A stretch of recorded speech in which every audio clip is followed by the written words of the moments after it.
you going, Dessert Junkies? I hope you have been well. Well, this Tuesday is Australia Day, where we celebrate what it is to be an Aussie. And I thought I'd share with you a very traditional Australian bicky, short for biscuit, in this recipe. Now, the recipe I'm going to show you is an iced VOVO, and I thought, you know, I'll look up the history of iced VOVOs just to give you guys a bit of a background. And this is the best thing I found.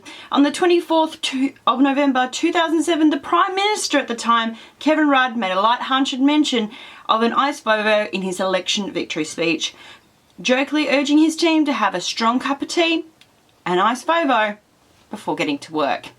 So there you go, it's very much in tune with being an Aussie.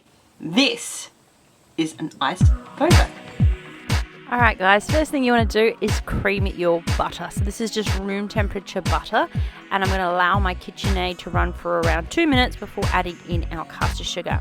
You certainly don't need a KitchenAid to do this. You can certainly do it with an electric hand mixer, or you can do it by hand if you've got some serious muscles. I'll just say that.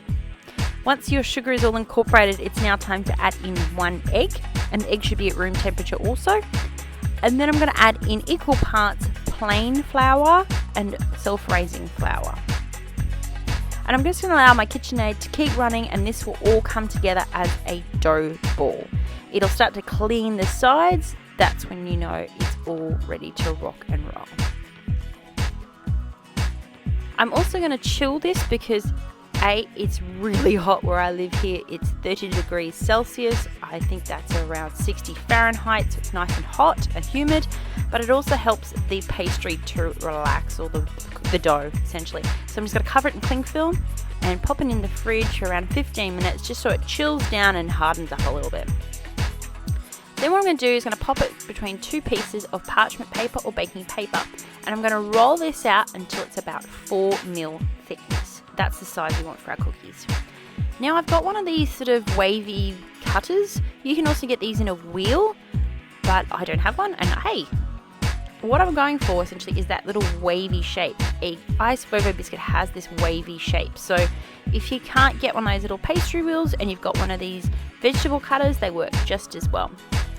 We want to cut a rectangle shape, and as much as you can, try and keep your rectangles the same shape. If you're a square and you think they're not right, don't be afraid to start again, it's okay. I'm going to peel away the excess of the dough, and then I'm going to lightly be very careful not to damage those little waves that we put in, and pop them onto a baking sheet.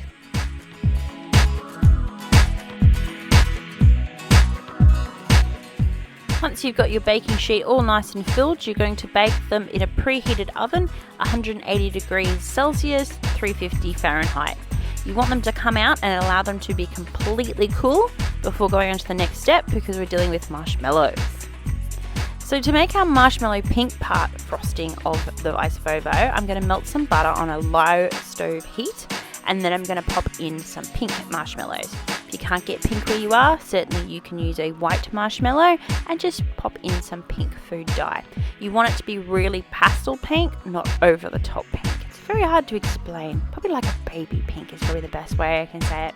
So melt down all your marshmallows with your butter, and then once it's all nice and mushed together, it's now time to add in some icing sugar. Make sure, of course, that you sift your icing sugar.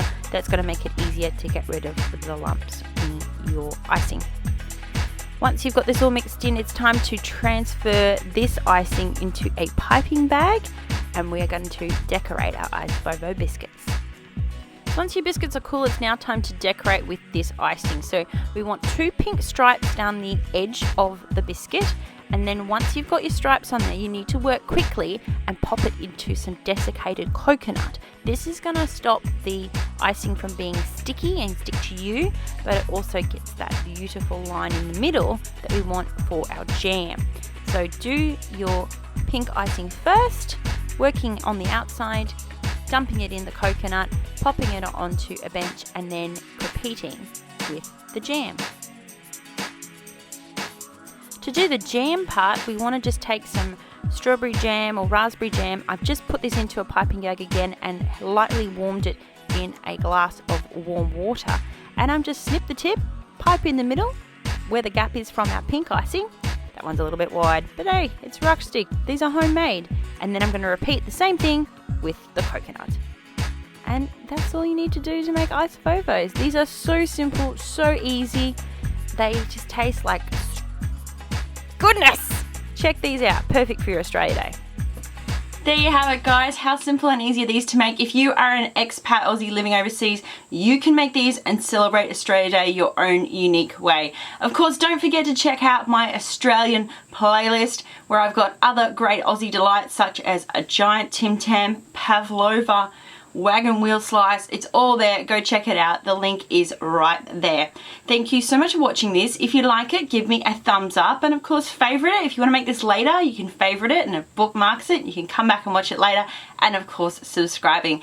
My goal is 7,000 subscribers by the end of the year. Can you tell I'm kind of going, why did I make that decision? So please help me by subscribing. I make videos of the dessert nature and I'd love to share them with you.